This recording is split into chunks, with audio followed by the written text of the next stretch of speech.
বাংলাদেশের অধিকাংশ নারী সংসার জীবনে সুখী নয়। এর অন্যতম প্রধান কারণ হচ্ছে পার্টনারের মন মানসিকতা এবং অ্যাটিটিউড বুঝতে না পারা। অধিকাংশ নারী সুখ এর সন্ধানে স্বামীর সংসারে যায়। কোনো নারী ঝামেলা করার জন্য স্বামীর সংসারে যায় না, কিন্তু দেখতে পাই যে সংসার জীবনে প্রবেশ করার কিছুদিন পরই শুরু হয়ে যায় সেই অমোঘ সাংসারিক অশান্তি। এমন কোনো পরিবার আপনি খুঁজে পাবেন না যেখানে এই সাংসারিক অশান্তি নেই। তাহলে এই সাংসারিক অশান্তি থেকে বাঁচার উপায়টা কি?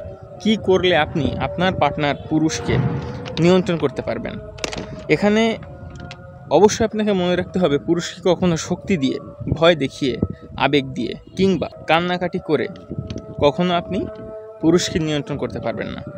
পুরুষকে নিয়ন্ত্রণ করতে গেলে আপনাকে অত্যন্ত বুদ্ধিমান এবং বিচক্ষণ হতে হবে।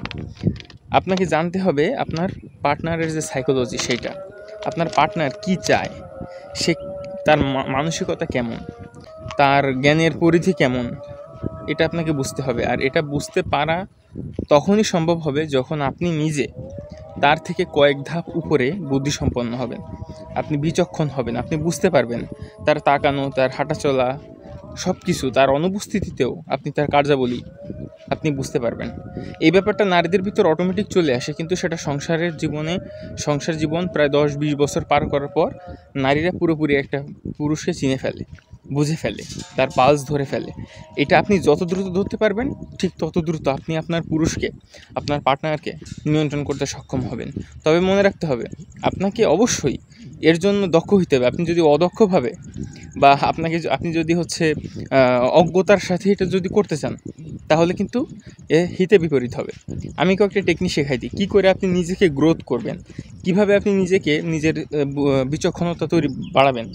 প্রথমত হচ্ছে, আপনি যদি সাইকোলজির উপরে কিছু বই পড়েন, মেন্স সাইকোলজির উপরে কিছু বই পাবেন, এগুলো পড়তে পারেন। পুরুষ আসলে কী চায়, পুরুষদের মেন্টালিটি কেমন, এগুলো এই বই পড়ার মাধ্যমে বুঝতে পারবেন।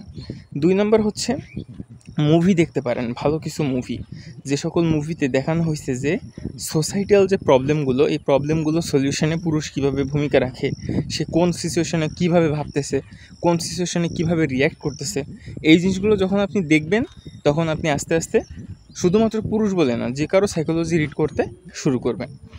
এটা খুবই গুরুত্বপূর্ণ। আর একটা সবথেকে বড় গুণ সেটা দরকার, সেটা হচ্ছে অবজারভেশন পাওয়ার বা আপনার পর্যবেক্ষণ ক্ষমতা। আপনি যে কোনো ঘটনাকে, যে কোনো ব্যক্তিকে কিভাবে অবজার্ভ করতেছেন, কোনো একটা পার্টিকুলার ফেনোমেনায় কোনো একজন ব্যক্তি, সে হতে পারে আপনার বাবা, মা, ভাই বা যে কোনো পুরুষ সদস্য, সে কীভাবে রিয়্যাক্ট করতেছে, সে কীভাবে ভাবতেছে, যখন আপনার সাথে মিশতেছে, কথা বলতেছে, তখন সে কীভাবে আপনার সাথে ইন্টারেকশানে যাচ্ছে, এই সব কিছু ধরতে পারা, এগুলো টেকনিক। এই টেকনিকে আপনি যত বেশি দক্ষ হবেন, তত বেশি আপনি সাংসারিক জীবন, ব্যক্তিগত জীবন, এখানে আপনি আরও শান্তি পাবেন। আপনার যে মানসিক নিয়ন্ত্রণ, ব্যক্তিগতভাবেও আপনি অত্যন্ত সুখী একজন ব্যক্তি হবেন। তার কারণ আপনি যখন এই যে ইনার সিস্টেম, এটাকে নিয়ন্ত্রণ করতে শিখে যাবেন, তখন নিজেকে এবং অন্যকে বুঝতে এবং নিয়ন্ত্রণ করতে আপনার সুবিধা হবে। তো এভাবেই আপনি চেষ্টা করে দেখতে পারেন যে আসলে সম্ভব হয় কি না।